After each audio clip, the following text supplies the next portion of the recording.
পায়ের তলায় চুলকানি কম বেশি সবার হয়ে থাকে। খুব অস্বস্তি ফিল হয় কিংবা চুলকাতে চুলকাতে লাল হয়ে যায়, এমনকি ফুলে গিয়ে চলতেও অসুবিধা হয়।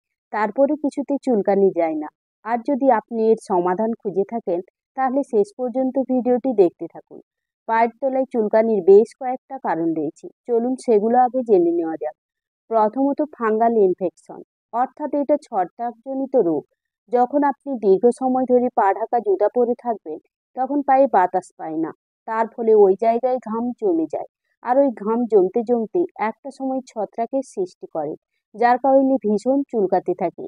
দ্বিতীয়ত, শুষ্ক ত্বক। কারো যদি ড্রাই স্কিন থাকে, তাহলে ত্বক যেহেতু শুষ্ক, ফলে চুলকাতে থাকে। তৃতীয়ত, অ্যালার্জি থেকেও এটা হয়, কারণ জুতা, মোজা কিংবা সাবান এগুলো সবার স্কিনে স্যুট করে না। ফলে ওই সমস্ত জিনিসের সংস্পর্শে এলে পায়ের তলা তীব্র চুলকাতে থাকে এবং চুলকাতে চুলকাতে খুলে যায়। চতুর্থত, ডায়াবেটিস থাকলে স্নায়ুর সমস্যার কারণে পায়ের তলার চুলকানি ও ঝিনঝিন করতে থাকে, কারণ রক্তে শর্করার মাত্রা বেড়ে গেলে এমনটা হয়।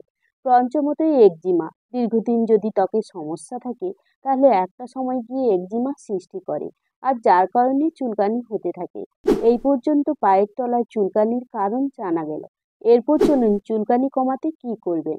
ডায়াবেটিস থাকলে তা নিয়ন্ত্রণে রাখুন। আর ড্রাই স্কিন থাকলে ময়েশ্চারাইজার ব্যবহার করুন। অ্যালার্জি থাকলে নিয়মিত জুতা ও মোজা পরিষ্কার রাখুন। এছাড়া যদি আপনার দীর্ঘ সময় পা ঢাকা থাকে, তাহলে জুতা খোলার পর পা ভালো করে ধুয়ে শুকিয়ে নিন।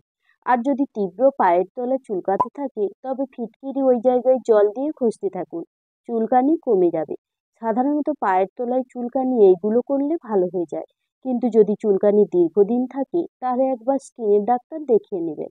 ভিডিওটি উপকারী হলে আপনার প্রিয়জনদের শেয়ার করে দেখার সুযোগ করে দিন।